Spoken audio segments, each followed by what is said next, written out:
Today we're going to talk about how to get sleek vintage styles from small little rollers, especially for fine, thin, straight hair in high humidity. This will be your friend. Also, bangs are hidden.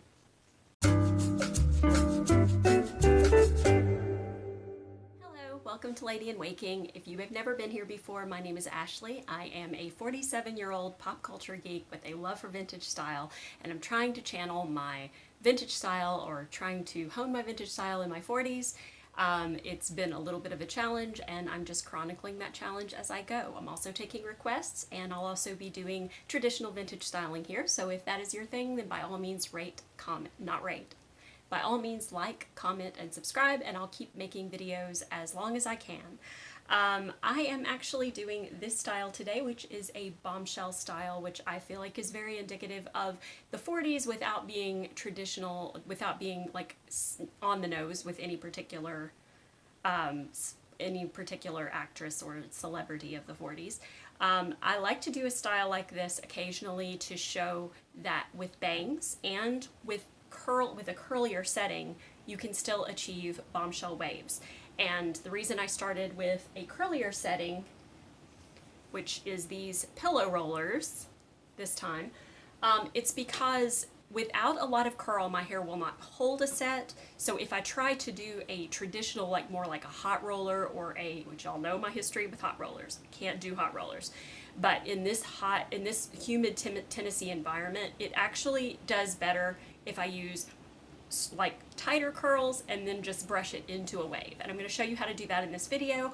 A lot of people see the curl initially when their hair comes out of the set. If you live in a less humid environment, it will be a lot more springy and a lot more curly, and you'll have to brush a little bit longer. But if you actually look at vintage styles from the 40s and 50s, particularly on those with girls with curly hair, like I always bring up Ann Miller because her hair was so kinky curly, but in a lot of the photos that you see of her glorious hair, it isn't very kinky and curly. You can still see a little touch of that curl underneath the setting, but she usually set her hair in pink curls and then brushed it into submission. For somebody like me who lives in a humid environment, if I try to do a larger set, larger pin curls, larger rollers, it will just fall out within the first few hours. So I do a curlier set and allow it to relax over time so that by the end of the night it still looks somewhat decent. And that's what this is. It's a kind of Veronica Lake-ish, Rita Hayworth-ish style. A little bit of length to it. My hair is actually a little too long right now for very much successful vintage styling because I don't have quite the layers right now, so I really need a haircut. But for now, this is the type of style I can do with my current hair length. So, and let's get to the tutorial. So the way I always start with this is, of course, I've rolled my hair in advance. I rolled it last night before going to sleep, and I used just a little bit of setting lotion on damp hair to prep each section before I rolled it, and I rolled it in my favorite pillow rollers, the ones that I featured in my pillow rollers video, which I will link below. And after removing all of the rollers, you'll see that these took pretty well. They're nice and bouncy, even though I've got quite a bit of length to my hair right now. I'm just going to shake it out, continue to shake it out, pull the curls apart, and just sort of, in general, mess everything up. And then I'm going to take my curl shaper brush from Lauren Reynolds, and I'm just going to start breaking up the curls. And because these curls are a bit tight, I'm not using my standard breakup brush, which is the Denman styling brush. Those bristles tend to pull my hair a little too much whenever my curls are tighter. And this is just something that's new that I've started developing, not doing just because it does tend to cause a little bit more trouble.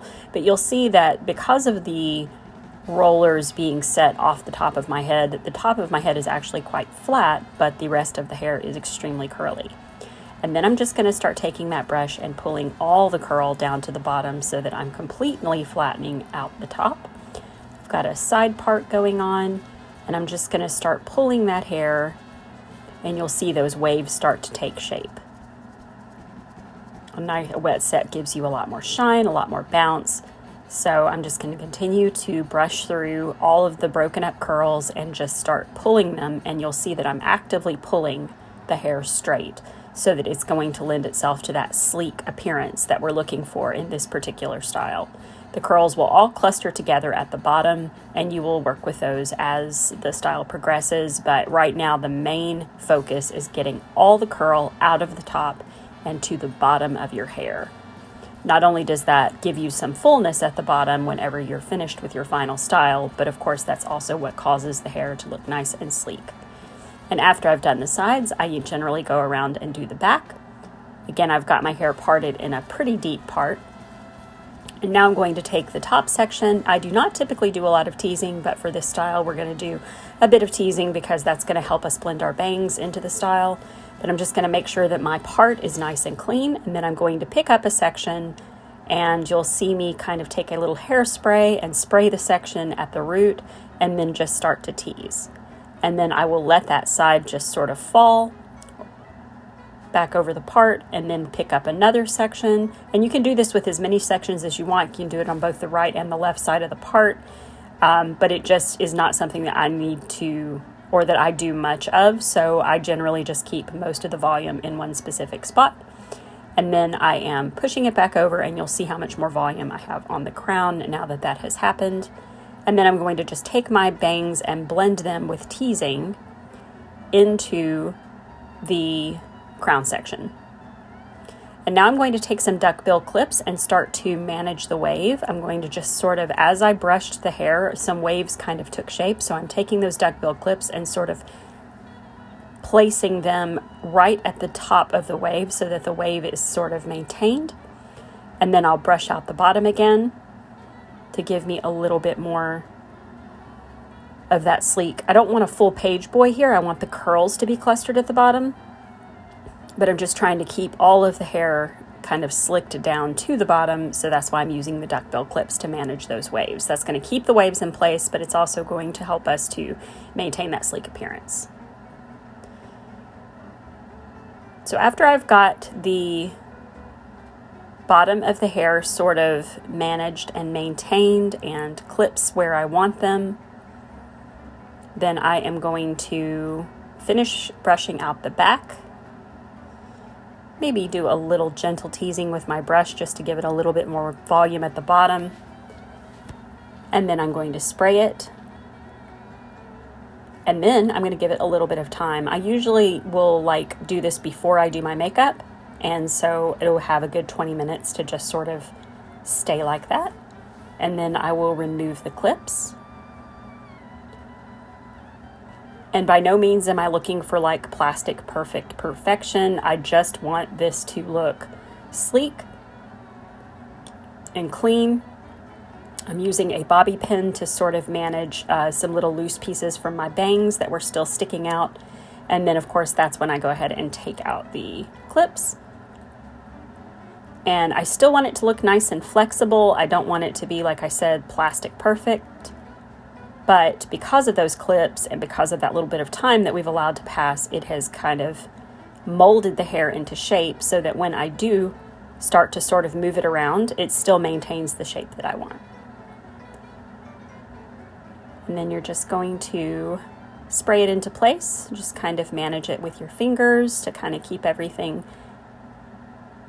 the way that you would like to see it. I'm going to use a side comb, a grip tooth comb, to keep the back of the light side slicked back, just because that's the look that I'm going for right now. Hopefully that was helpful for you. If you have any questions or comments, please feel free to leave them below. Anytime that you share or like the videos or comment, it does help get them back up into the algorithms, so I do invite you to do that if you so desire. And if you have any requests, feel free to also give me those, and I will see you next time.